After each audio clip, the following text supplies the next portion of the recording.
సుమన్ టీవీలో మీ business promotions కోసం ఈ కింది నెంబర్ను సంప్రదించగలరు.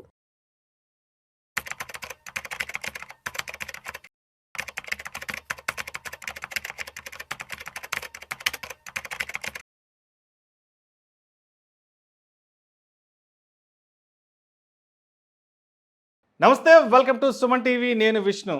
2026-27 ఆర్థిక సంవత్సరానికి సంబంధించి కేంద్ర ఆర్థిక శాఖ మంత్రి నిర్మలా సీతారామన్ గారు ఇవాళ పార్లమెంట్లో బడ్జెట్ను ప్రవేశపెట్టారు. ఈ బడ్జెట్ విలువ దాదాపు 53 లక్షల కోట్ల రూపాయలు. అయితే ఇవాళ ప్రవేశపెట్టిన ఈ బడ్జెట్లో అసలు ఏ రంగాలకు ఎంతెంత మేర కేటాయింపులు జరిపారు, మరి ఆ కేటాయింపుల వల్ల రాబోయే రోజుల్లో ఆయా రంగాలలో ఎంతెంత మేర వృద్ధి రేటు నమోదు చేసుకునే అవకాశం ఉంది. ఇటువంటి అన్ని రకాల బడ్జెట్కి సంబంధించి అన్ని ఆసక్తికరమైన అంశాల గురించి ఇప్పుడు మనతో పాటు ప్యానల్తో మాట్లాడేందుకు ఒక నలుగురు ఎక్స్పర్ట్స్ రెడీగా ఉన్నారు. సో ఒకరేమో certified financial planner doctor Bachchu Anil Kumar గారు, and certified financial planner Madhavi Reddy గారు, and senior finance professional Giribabu గారు, and chartered accountant Lella Ravindrababu గారు. సో వీళ్ళందరితో మాట్లాడి ఈ బడ్జెట్కి సంబంధించిన కంప్లీట్ అనాలిసిస్ గురించి తెలుసుకుందాం. సార్ అనిల్ గారు, సో ఫస్ట్ మీతోనే మొదలు పెడతాము.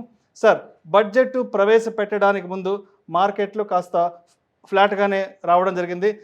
బడ్జెట్ ప్రవేశపెట్టిన ఒక అరగంట తర్వాత ఒక్కసారిగా మార్కెట్లలో అసలు తీవ్రమైన ఒడిదొడుకులకు, తీవ్రమైన నష్టాలకు మార్కెట్లు గురి అయ్యి, అసలు బడ్జెట్ కంటే ముందు మార్కెట్లు ఎక్స్పెక్ట్ చేసిన ఆ స్వీట్ న్యూస్ ఏంటి, అండ్ బడ్జెట్ సెషన్ మొదలైన తర్వాత మార్కెట్లకు రుచించని అంశాలు ఈ బడ్జెట్లో ఏమున్నాయి అసలు?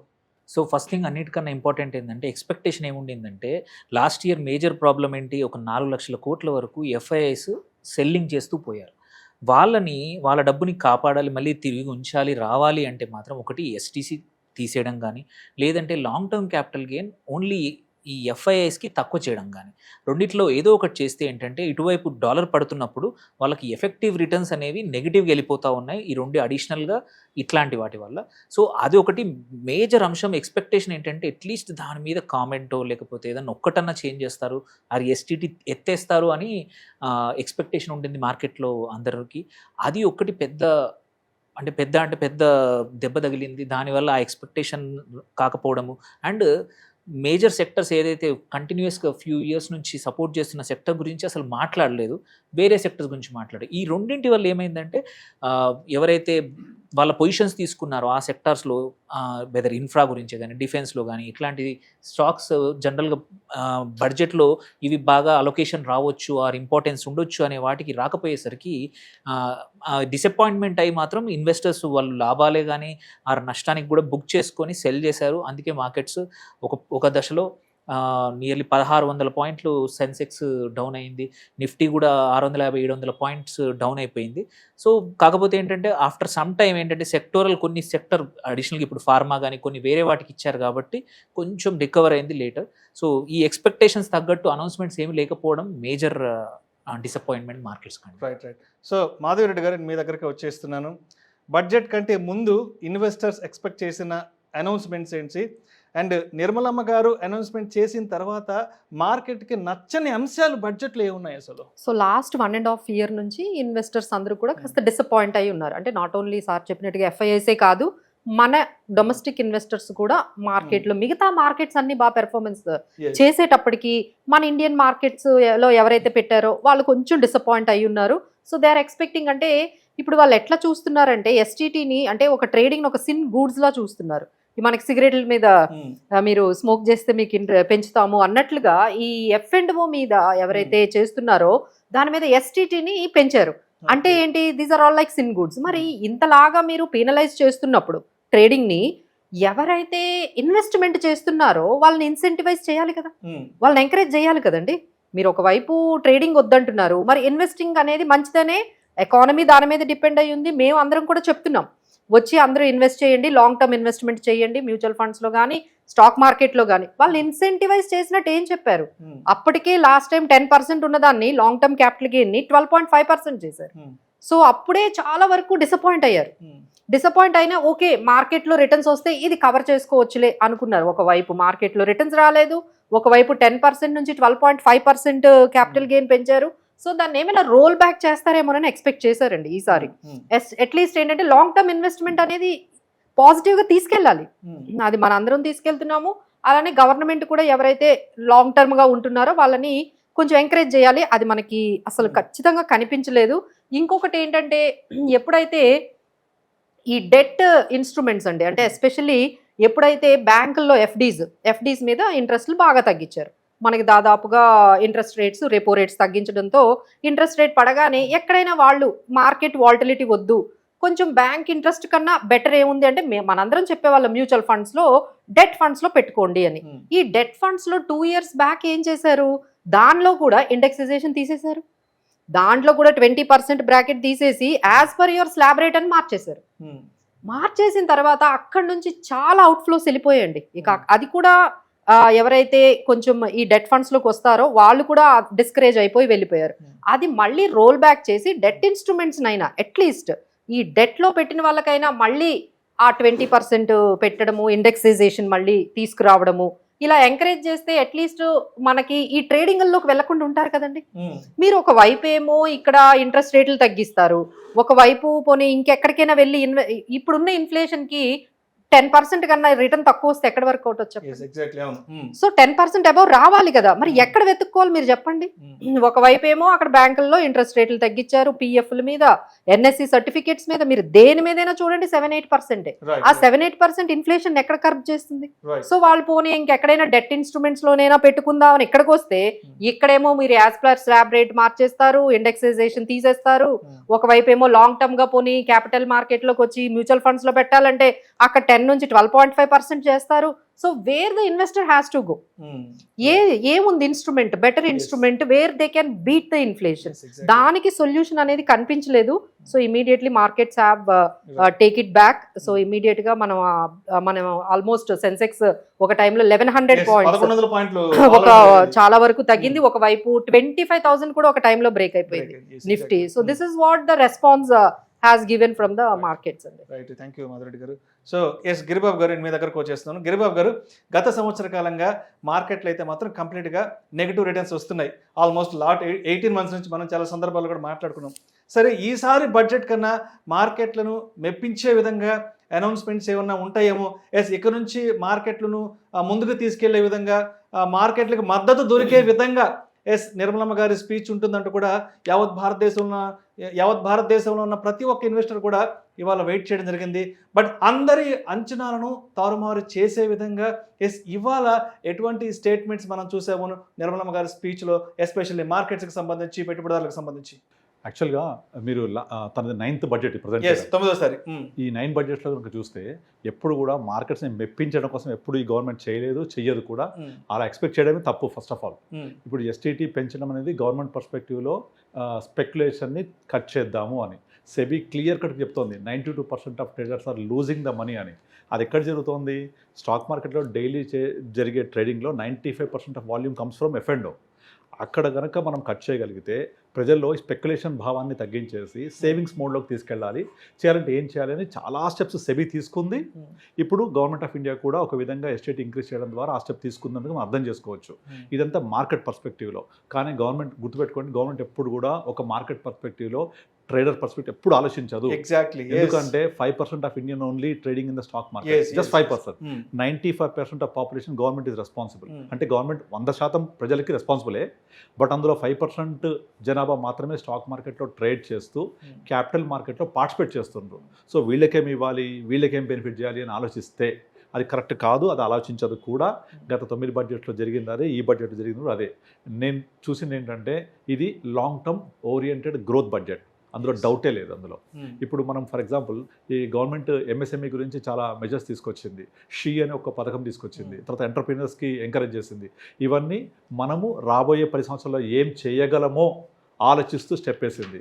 అంతేగాని 1 yearలో ఏం చేయలేమో అని వేసిన స్టెప్ కాదు ఇది. So don't look at 1 year what we cannot able to do, what we cannot predict, but look at what 10 years what we can do. So అలా growth perspective budget. And next coming to ఇవాళ market reaction చూస్తే ఇప్పుడు market definitely expect చేసిన దానికంటే లేకపోతే పడిపోతుంది, లేదా expectation కంటే ఎక్కువ ఉంటే పెరిగిపోతుంది. దీన్ని ఏమంటారు? సెన్సెక్స్ అంటాం. అంటే ఇట్స్ సెన్సిటివ్ ఇండెక్స్. ఒక సేయింగ్ ఉంటుంది, మన సపోజ్ ముఖేష్ అంబానీకి జలుబు చేసింది అనుకోండి, తుమ్ములు ఎవరికి రావాలి? ఆయనకే రావాలి, కానీ మార్కెట్ తుమ్ములు వస్తాయి. ఎగ్జాక్ట్లీ ఇది సేయింగ్ ఉంది కదా. సో జలుబు ఆయనకు వస్తే తుమ్ములు ఆయనకే రావాలి, కానీ మార్కెట్ తుమ్ములు వస్తాయి. అంటే సెన్సెక్స్ మార్కెట్ అంత సెన్సిటివ్ ఇండెక్స్ అని అర్థం. సో డెఫినెట్లీ ఎస్టీటీ ఇంక్రీజ్ చేస్తే దట్ ఈస్ డిస్కరేజ్మెంట్ ఎఫ్ఐఐ. ఈ ఎఫ్ఐఐ ఇండియాకి రావాలి అంటే వాళ్ళని రెడ్ కార్పెట్ ఇన్వైట్ చేయాలి, అంటే ట్యాక్స్ తగ్గించాలి. బెనిఫిట్ ఎవరికి అవుతుంది? వాళ్ళకే, అది అవసరం లేదు గవర్నమెంట్కి. సో డెఫినెట్లీ ఇక్కడ గవర్నమెంట్ యొక్క ముఖ్య ఉద్దేశం to reduce the volatility in the market by reducing the speculation in the mind set of Indians. మీకు ఇండియన్స్ అంటే నార్మల్ ట్రేడర్స్లో స్పెక్యులేషన్ తగ్గించాలంటే ఎస్టీడీ పెంచాలి. ఇలాగే ఆలోచించారు తప్ప మనం ఎఫ్ఐఎస్ని తీసుకొస్తే వాళ్ళు లాభాలు తీసుకుని మళ్ళీ వెళ్ళిపోతారు కదా, అది అవసరం లేదు మనకు. సో గవర్నమెంట్కి మార్కెట్ పర్స్పెక్టివ్ అస్సలు ఆలోచించాల్సిన అవసరం కూడా లేదు. కనుక వాళ్ళు ఎస్టీటీని నిస్సందేహంగా పెంచారు. కాబట్టి ఒక్కటి ఏంటంటే ఎల్టీసీజీ తగ్గించాల్సింది. ఎల్టీసీజీ తగ్గిస్తే ఇండియన్స్ కూడా కొంచెం బెనిఫిట్ అయ్యేది. అంటే ఎల్టీసీజీ ఎవరికి? Long term investors. LTC long term capital gain tax. ఎవరైతే అబోవ్ 1 year ఉంటారో వాళ్ళకి ఎల్టీసీజీ వేస్తారు. అక్కడ ఎస్టీటీ పెరగడం వల్ల గవర్నమెంట్కి వచ్చిన రెవెన్యూని ఎల్టీసీజీ ఎస్టీసీజీ తగ్గించడం వల్ల కాంపెన్సేట్ కనుక చేస్తే ఎక్సలెంట్ మూవ్ అవుతుండే. అటు ఎల్టీసీజీని తగ్గించకపోగా అలాగే ఉంచారు, ఎస్టీడీ పెంచారు. అంటే రెవెన్యూ పెరుగుతుంది గవర్నమెంట్కి. ఆ పెరిగిన రెవెన్యూని ఇక్కడ కట్ చేసి ఉంటే గవర్నమెంట్కి జీరో ఇంపాక్ట్ ఉండేది, ప్రజలకు లాంగ్ టర్మ్ ఇన్వెస్టర్స్కి మంచి జరిగేది. అప్పుడు మార్కెట్ డెఫినెట్లీ పాజిటివ్ రియాక్ట్ అవుతుండేనేమో. కానీ ఒక్క ఎస్టీటీ మీదనే పెంచేసరికి ఎఫ్ఐఎస్కి ఆల్రెడీ రావట్లేదు, 4 లక్షల కోట్లు సెల్ చేశారు. ఇంకా సెల్లింగ్కే వాళ్ళు మొగ్గు చూపుతారు. రేపు మండే ఓపెన్ అయిన తర్వాత మార్కెట్స్ డెఫినెట్లీ ఇంకా సెల్లింగ్కే రావచ్చు. సో అది కాకుండా దాన్ని ఒక మార్కెట్ పర్స్పెక్టివ్లో ఆలోచించి ఉండి మన కామన్ ఇన్వెస్టర్ని కనుక ఆలోచించి ఉంటే ఎస్టీసీజీని కొంచెం తగ్గించగలిగితే 12.5% 10%. అసలు యాక్చువల్గా ఈ ఎస్టీటీ పెట్టిందే టు కంట్రోల్ ది ఎల్టీసీజీని కంట్రోల్ చేయాలి, ఎల్టీసీజీకి కాంపెన్సేటర్గానే పెట్టింది. ఎస్టీటీ ఏమో స్పెక్యులేషన్ మీద, ఎల్టీసీజీ ఏమో ఇన్వెస్ట్మెంట్ మీద. మరి దీన్ని తగ్గించుంటే బాగుంటుండేది. అలా తగ్గించకపోవడం వల్ల మార్కెట్ ఇలా రియాక్ట్ అయింది. But no problem. ఒక టైంలో 900 points పడ్డ నిఫ్టీ దాదాపుగా ఇంత 10 minutes క్రితం వరకు కూడా కోలుకొని ఆల్మోస్ట్ 400 points వచ్చింది. But this is a once again telling long term growth oriented budget. 50 లక్షల కోట్ల బడ్జెట్ ఇది అంత చిన్న విషయం కాదు. అంత బడ్జెట్ ఉంది కాబట్టి వీళ్ళు లాంగ్ టర్మ్ దృష్టిలో ఎకానమీని బలోపేతం చేయడం కోసం మళ్ళీ ఆత్మనిర్భర్ భారత్కి 2 లక్షల కోట్లు ఎంకరేజ్ చేశారు. ఎంఎస్ఎంఈకి టీడీఎస్ కట్ చేశారు. అండ్ ఫారిన్ ఇన్వెస్టర్స్కి ఇంకో రూపంలో ఇండియా నుంచి వెళ్ళే వాళ్ళకు ఎస్టీసీ కట్ చేశారు. మళ్ళీ ట్యాక్సెస్ వేరే కట్ చేశారు. ఫెమా మీద రిఫార్మ్స్ తీసుకొచ్చారు. ఇవన్నీ ఎక్సలెంట్ క్రియేట్ చేసిన బడ్జెట్ ఇది. Right. Yes, thank you Giribabu garu. So Ravindra గారు, ఎస్ మీరు చెప్పండి. అంటే మార్కెట్ ఓపెనింగ్ అప్పటికి మార్కెట్లో ఫ్లాట్గా ఉన్నాయి, బట్ ఒక 11:30 11:45 అప్పటికి ఏదైతే నిర్మలమ్మ గారు డివిడెండ్స్కి సంబంధించిన ఒక అనౌన్స్మెంట్, తర్వాత ఆప్షన్స్ ప్రీమియంకి సంబంధించి, అదేవిధంగా షేర్ల బైబ్యాక్కి సంబంధించినటువంటి అనౌన్స్మెంట్ వచ్చాక ఒక్కసారిగా మార్కెట్లు ఎక్కడా లేని విధంగా దాదాపు 1100 పాయింట్ల వరకు మార్కెట్ నష్టాల్లోకి కూరుకుపోయాయి. ఎస్, అంటే మరీ ప్రత్యేకించి షేర్ల బైబ్యాక్కి సంబంధించి, ఆప్షన్స్ ప్రీమియంకి సంబంధించి, అండ్ అదేవిధంగా డివిడెండ్స్కి సంబంధించి ఎటువంటి ట్యాక్స్ విధానాన్ని వారు బడ్జెట్లో ప్రస్తావించారు. సో విష్ణు గారు, మీరు చూస్తే ఈరోజు బడ్జెట్ February 1st సండే రోజు ప్రవేశపెట్టడం జరిగింది. ఇలా ఎప్పుడు జరగలేదు. అదేవిధంగా సండే రోజు ఎప్పుడు మార్కెట్లో ఓపెన్గా లేదు. ఎప్పుడైనా ఏదైనా మనం బెనిఫిట్ వేరే వాళ్ళకి ఇస్తున్నప్పుడు ఏం చేస్తామంటే, అది హాలిడే అయినా కానీ మీ బెనిఫిట్ కదా, మీరు తీసుకోండి, మీరు ఏదో ఆఫీస్కి రండి, లేదా మీరు ఏదో పని చేయండి, మీకు ఏదో బెనిఫిట్ జరుగుతుందని చెప్పేసి ఫస్ట్ నుంచి కూడా ఒక ఎక్స్పెక్టేషన్ పెట్టారు మార్కెట్లో. February 1st అవుతుంది, సండే అవుతుంది, మార్కెట్ ఓపెన్ అవుతుంది. మీకు చూస్తే మనకి మార్కెట్లు అన్నీ సెబీ కానీ ఎన్ఎస్ఈ అన్నీ ముంబైలో ఉంటాయి. మొన్న ముంబై ఎలక్షన్స్, మున్సిపల్ ఎలక్షన్ అనేది చాలా చిన్న విషయం. ఇది ప్రపంచంలో ఉన్న ఇన్వెస్టర్స్ అంతా మార్కెట్లో డబ్బులు పెడతారు, ఇండియా మొత్తం కూడా మార్కెట్లో డబ్బులు పెడతారు. అలాంటి అందరూ గ్లోబల్ ఇంపాక్ట్ అయిన మార్కెట్స్ చిన్న మున్సిపల్ ఎలక్షన్ రోజు క్లోజ్ చేశారు. ముంబై మార్కెట్ క్లోజ్ అయింది.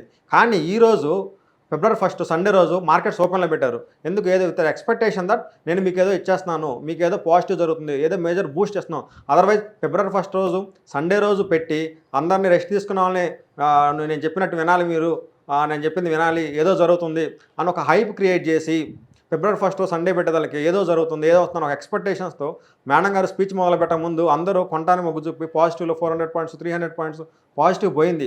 ఒక్కసారిగా దాని గురించి ఏం ప్రస్తావన చేయకపోగా ఎస్టీటీలు ఏదైతే ఉందో ఆల్మోస్ట్ 150% పెంచేసి, మీకు చూస్తే యూపీఏ గవర్నమెంట్ ఫస్ట్ మన మన్మోహన్ సింగ్ గవర్నమెంట్లో వాటన్నింటిలో కూడా long term capital gains tax లేదు. Only short term capital gain tax ఉండేది. లాంగ్ టర్మ్ క్యాపిటల్ గెయిన్స్ ఎంత వచ్చినా కానీ ఫుల్లీ ఎగ్జామ్టెడ్, ట్యాక్స్ ఏమి ఉండేది కాదు. వీళ్ళు వచ్చిన తర్వాత మీరు ఎందుకు ఆ బెనిఫిట్ తీసుకోవడం అని చెప్పేసి ఆ లాంగ్ టర్మ్ క్యాపిటల్ గెయిన్స్ 10% పెంచారు. ఆ 10% మళ్ళీ 12.5 చేశారు. అలా రేట్లు పెంచుకుంటూ వచ్చారు, దాన్ని ఎటువంటి తగ్గించలేదు. బట్ రిటర్న్ మళ్ళీ ఎస్టీటీని పెంచేశారు. అసలు వీళ్ళకి ముందే ఏం చేస్తారో తెలిసినప్పుడు ఎందుకు ఇంత హడావుడి చేయడం? సండే పెట్టి మీకు ఏదో బెనిఫిట్ అవసరం ఏంది? ఏదో ప్రీ రిలీజ్ మూవీలో ఫ్లాప్ అవుతుందని ముందు తెలిసినా కానీ హీరోని సినిమాని డైరెక్టర్ పొగిడినట్టు మీకు ఏదో అద్భుతం చేస్తున్నా, మీకు ఇదైతే మా ఇంటి అడ్రస్ రండి వచ్చి మాట్లాడని డైరెక్టర్లో వీళ్ళు చెప్పినట్టు అన్నీ ముందే తెలుసు, బడ్జెట్ ముందే మీకు తెలుసు, ఏం చేస్తున్నారు మీ పాలసీలు తెలుసు. అది దీనివల్ల నార్మల్ పీపుల్ కూడా ఈ చేంజ్ వల్ల ఇలా రియాక్ట్ అవుతుందని మార్కెట్ తెలిసినప్పుడు మీకు ఇంకా ఎక్కువ తెలుసు కదా, ఎందుకు దీనికి అంత హడావుడి చేయడం? పీస్ఫుల్గా రేపు మండే రోజే పెట్టండి, అది ట్యూస్డే రోజే పెట్టండి, పెట్టి జనాలు వాళ్ళ పనులు వాళ్ళు బిజీగా ఉంటారు, మీ పని మీరు చేసుకుంటా పోండి. ఏమి లేకుండా ఏదో ఇస్తామని చెప్పి ఏమీ చేయకపోతే ఆటోమేటిక్గా మార్కెట్ అడ్వర్స్ రియాక్ట్ అయింది. సెన్సెక్స్ అంత లాస్ అయింది ఈరోజు. సో ఎస్టీటీ పెంచడం లాంగ్ టర్మ్ క్యాపిటలైన్స్ మీద కానీ షార్ట్ టర్మ్ క్యాపిటలైన్స్ మీద ఎటువంటి బెనిఫిట్ ఇవ్వకపోవటం, పర్సనల్ ట్యాక్సేషన్ గురించి ప్రస్తావన చేయకపోవటం మేజర్ పాయింట్స్. సో అయితే అనిల్ గారు మీ దగ్గరకు వస్తున్నాను. పర్సనల్ ట్యాక్సేషన్ గురించి ఈసారి మంచి అనౌన్స్మెంట్ ఉంటుంది. అంటే 25లో దాదాపు 12 లక్షల వరకు మనకు రిలీఫ్ ఇచ్చారు. ఈసారి కూడా ఇంకాస్త పెంచుతారేమో, ఓ 15 లక్షలు, ఓ 16 లక్షలు, ఓ 15 లక్షల వరకు ఏదన్నా రిలీఫ్ ఇస్తారేమో అని చెప్పేసి ప్రతి ఒక్కరూ కూడా ఇవాళ పొద్దున్న నుంచి ఆదివారం ఆఫీసులకు సెలవు కావడం వల్ల కూడా ప్రతి ఒక్కరు ఉద్యోగస్తులు కూడా చాలా ఆసక్తిగా టీవీల ముందు కూర్చున్నారు. బట్ ఒక్కసారి ట్యాక్సేషన్ విషయాలకు వచ్చినప్పుడు ఎక్కడా కూడా దాని ప్రస్తావన కూడా కనిపించలేదు. పర్సనల్ ట్యాక్సేషన్ గురించి మీరేం చెప్తారు అసలు? ఫస్ట్ థింగ్, ఆల్రెడీ 2025లో మేజర్ చేంజెస్ చేశారు. ఆ చేంజెస్ని ఇంప్లిమెంట్ చేయడానికి కూడా ఇప్పుడు ఏప్రిల్ 1 నుంచి ఆ బిల్లు. సో అది రాకముందే మళ్ళీ ఇంకా నువ్వు కొత్తగా ఎక్స్పెక్ట్ చేయడం అనేది మాత్రం అది అన్యూజువల్, అంటే అది రీజనబుల్ ఎక్స్పెక్టేషన్ అయితే కాదు. పర్సనల్ ఫైనాన్స్లో వేరే థింగ్స్ ఎక్స్పెక్ట్ చేసామంటే అనొచ్చు, కానీ ఇది పర్సనల్ ఫైనాన్స్లో ఆల్రెడీ మేజర్ రిఫార్మ్ జరిగింది. దీని నుంచి మళ్ళీ ప్రాబ్లీ చేంజెస్ కావాలంటే ఒక 2-3 సంవత్సరాలు ఇవ్వాలి గవర్నమెంట్ కూడా, ఎందుకంటే దీని ఇంపాక్ట్ కూడా తెలియదు. సో ఇప్పుడు 12,75,000 వరకు దగ్గర ఎటువంటి ట్యాక్స్ లేదు ఇప్పుడు కొత్త బిల్ ద్వారా. సో అలాంటప్పుడు అనవసరంగా అది మాత్రం expectation wrong. And in terms of ప్రభుత్వం ఏంటంటే మన గిరిబాబు గారు చెప్పినట్టు కంటిన్యూటీకి మోర్, స్టెబిలిటీకి కంటిన్యూటీకి మోర్ ప్రాధాన్యత ఇచ్చారు. సో అందుకోసమే సడన్ చేంజెస్, ఎందుకంటే స్టేబుల్ గవర్నమెంట్, స్టేబుల్ ప్రభుత్వం నడుస్తూ ఉంది. అండ్ ఇంకోటి ప్రొజెక్షన్ ఇంపార్టెంట్. ఇప్పుడున్న పరిస్థితుల్లో ప్రపంచవ్యాప్తంగా అన్ని దేశాల యొక్క ఆర్థిక పరిస్థితి బాగాలేదు. చాలా కంట్రీస్ ఏంటంటే రిసెషన్ కానీ ఆర్ గ్రోత్ బాగాలేదు. సో అలాంటప్పుడు ఏంటంటే మన projection also important. So frequent changes in ఇట్లాంటి మన మెయిన్ పాలసీలు ఏవి ఉన్నాయో ఇట్ డజంట్ గివ్ ఎనీ, అంటే స్టెబిలిటీ ఇవ్వదు, ఒక మంచి కాన్ఫిడెన్స్ కూడా ఇవ్వదు ఇన్వెస్టర్స్కి. సో అందుకే ఐ డోంట్ థింక్, అందుకే మెయిన్ రీజన్ ఏమి ఎటువంటి మెన్షన్ చేయకుండా అలాగే కంటిన్యూ చేశారండి. సో మాధవిరెడ్డి గారు, కన్క్లూజన్గా మీ దగ్గరకు వస్తున్నాను. గత 18 నెలల నుంచి మార్కెట్ ఫాలో ఉంది. ఈసారి బడ్జెట్ నుంచి అయినా మార్కెట్లకి ఏదైనా ఒక బూస్టప్ దొరుకుతుంది అంటూ కూడా చాలా ఆసక్తిగా ఎదురు చూశారు. బట్ గత 18 నెలల నుంచి ఏం జరుగుతుందో ఇవాళ మార్కెట్ ఇంకా ఎక్కువ పడింది. ఇవాళ కూడా చాలా ఎక్కువ పడింది. కాబట్టి అంటే ఇవాళ జరిగిన డ్యామేజ్ అంటే రేపటి నుంచి ఇంకా ఫర్దర్గా కంటిన్యూ అయ్యి ముందుకు తీసుకెళ్లే అవకాశం ఉందనుకుంటాను. ఎందుకంటే ఇవాళ ఏదో ఒక స్వీట్ న్యూస్ ఉంటుందని ఎక్స్పెక్ట్ చేశాం. బట్ ఎక్కడ స్వీట్ న్యూస్ లేదు, చెప్పాలని అందరికి ఒక చేదు వార్త దొరికింది. కాబట్టి ఏంటి మళ్ళీ రేపటి నుంచి మార్కెట్లోను నిలబెట్టుకుని ముందుకు వెళ్ళడానికి ఎక్కడా కూడా మనకు ఒక ఆపర్చునిటీ దొరకలేదు కదా.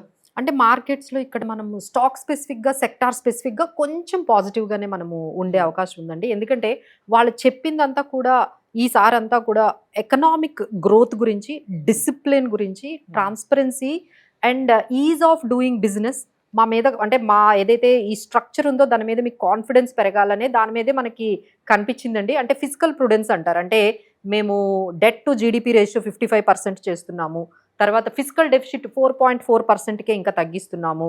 అలానే జీడిపి గ్రోత్ 8.2% వరకు మనం అచీవ్ చేయాల్సి ఉంది. ఇలా మనకి అసెట్ మేనేజ్మెంట్, అంటే అసెట్ క్వాలిటీ బ్యాంక్స్ బాగుంది. ఇలా ఈ విధంగా కొంచెం స్ట్రక్చరల్గా కొంచెం ఎకానమీ బాగుండాలి అన్నట్టుగా చేశారండి.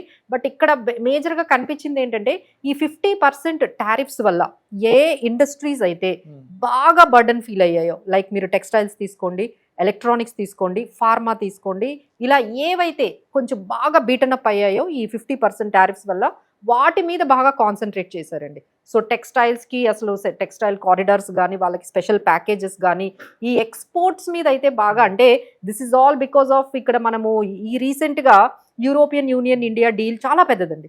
It is almost contributing 25% global trade లోని మనము 25% ఈ డీల్లో ఉన్నాము అంటే we have made very big history on that. దాని మీద ఫోకస్ వెళ్ళినట్టుగా ఈ ఎక్స్పోర్ట్స్ మొత్తం బడ్జెట్ అంతా కూడా ఈ ఎక్స్పోర్ట్స్ ఏ విధంగా ఇంక్రీజ్ చేసుకోవాలి, ఎక్కడైతే లేబర్ ఇంటెన్సివ్ ఎక్కువగా ఉందో, అంటే వాళ్ళు ఇంకోటి కూడా ఆలోచించారండి, అంటే అన్ఎంప్లాయ్మెంట్ బాగా పెరుగుతుంది. సో ఎంప్లాయ్మెంట్ పెరగాలి అంటే లేబర్ ఇంటెన్సివ్ ఉన్న ఆ పర్టికులర్ ఏవైతే సెక్టార్స్ ఉన్నాయో వాటి మీద బాగా కాన్సన్ట్రేట్ చేశారు. Either it is semi conductors కానీ, తర్వాత బయోఫార్మా శక్తి అని పెట్టారు, సెమీ కండక్టర్స్ మిషన్ అనేది పెట్టారు, తర్వాత ఈసారి రేర్ ఎర్త్ కారిడార్స్ అని, ఇప్పుడు అంత చుట్టూ కూడా మీరు గమనించే ఉంటారు రేర్ ఎర్త్ గురించే అన్ని అసలు యుద్ధాలు కూడా స్టార్ట్ అయ్యాయి. ఐదర్ చైనా కానీ యుఎస్ కానీ అందరూ కూడా రేర్ ఎర్త్ మినరల్స్ గురించి రేర్ ఎర్త్ గురించి బాగా స్టార్ట్ అయింది. సో మన దగ్గర కూడా ఈసారి కొంచెం ఈ మనకి ఒడిశా తర్వాత ఏపీ, ఎస్పెషల్లీ మన ఏపీ తర్వాత కేరళ తమిళనాడులో ఈ రేర్ ఎర్త్ కి సంబంధించిన కారిడార్స్ ని పెట్టడం అనేది జరిగింది. సో ఈసారి ఏంటంటే అంటే నార్మల్ పీపుల్ కి అర్థమయ్యేది కాదు, అంటే అంత అంటే పాపులర్ బడ్జెట్ కాదని చెప్పొచ్చు. It is not at all a popular budget. ఇదేంటంటే గ్రోత్, అంటే ఫ్యూచర్ లో మనకి మ్యానుఫ్యాక్చరింగ్ ని అంటే మనం ఎక్కువగా అంటే ఇప్పుడు మనం అందరం ఏంటంటే ఏ కంట్రీకి ఆ కంట్రీకి మనము కొంచెం ప్రొటెక్షన్ లోకి వెళ్ళిపోయాం. ఏ కంట్రీ వాళ్ళ కంట్రీ గురించి ఆలోచించుకుంటుంది, మన వాళ్ళకి గ్రోత్ ఎలా ఇవ్వాలి, మన వాళ్ళకి జాబ్స్ ఎలా ఇవ్వాలి, అలా మన పర్సనలైజ్డ్ అయిపోయింది. అంటే గ్లోబలైజేషన్ నుంచి డీగ్లోబలైజేషన్ అయిపోతున్నాం. ఏ కంట్రీ నా కంట్రీ ప్రొటెక్ట్ చేయడంలో ఇది ఏం చేస్తున్నారంటే ఎందుకు మనం ఎక్కువగా ఇంపోర్ట్ చేసుకుంటున్నాం, ఇప్పటికీ చాలా ఇంపోర్ట్స్ ఉన్నాయండి. సో ఈ ఇంపోర్ట్స్ తగ్గించి మనం ఏ విధంగా మ్యానుఫ్యాక్చరింగ్ లోకి వెళ్ళిపోవాలి అనే కాన్సన్ట్రేషన్ బాగా ఇందులో కనిపించిందండి. మార్కెట్స్ ని కొంచెం ఒక 10% డిసప్పాయింట్ చేసిన, బట్ వాళ్ళ మేజర్ ఉద్దేశం ఏంటంటే ఎంప్లాయ్మెంట్ జనరేట్ చేయాలి, ఎక్స్పోర్ట్ బాగా పెంచాలి, తర్వాత ఎక్కడైతే లేబర్ ఇంటెన్సివ్ ఏవైతే మనకి సెక్టార్స్ ఉన్నాయో వాటిని, తర్వాత ట్రంప్ టారిఫ్స్ నుంచి ఏ ఇండస్ట్రీస్ ని ఎలా కాపాడాలి, వీటి మీదే మొత్తం కాన్సన్ట్రేషన్ అయితే కనిపించింది. సో మొత్తానికి 2026-27 బడ్జెట్ ఏదైతే ఉందో ఇందాక గిరిబాబు గారు చెప్పినట్లు కేవలం ఆ 4 to 5% ఇన్వెస్టర్స్ కోసం కాకుండా కూడా 140 కోట్ల మంది ప్రజల ఆశల్ని ప్రతిబింబించే విధంగా, దాన్ని రిప్రజెంట్ చేసే విధంగా ఈసారి బడ్జెట్ కూడా తీసుకొచ్చారు. అదే విధంగా పారిశ్రామికంగా భారతదేశం ముందుకెళ్లే విధంగా కూడా ఈ బడ్జెట్ ని డిజైన్ చేశారంటూ కూడా మనకు నిపుణులు కూడా చెప్తున్నారు. Right. Thank you so much Madhavi Reddy గారు.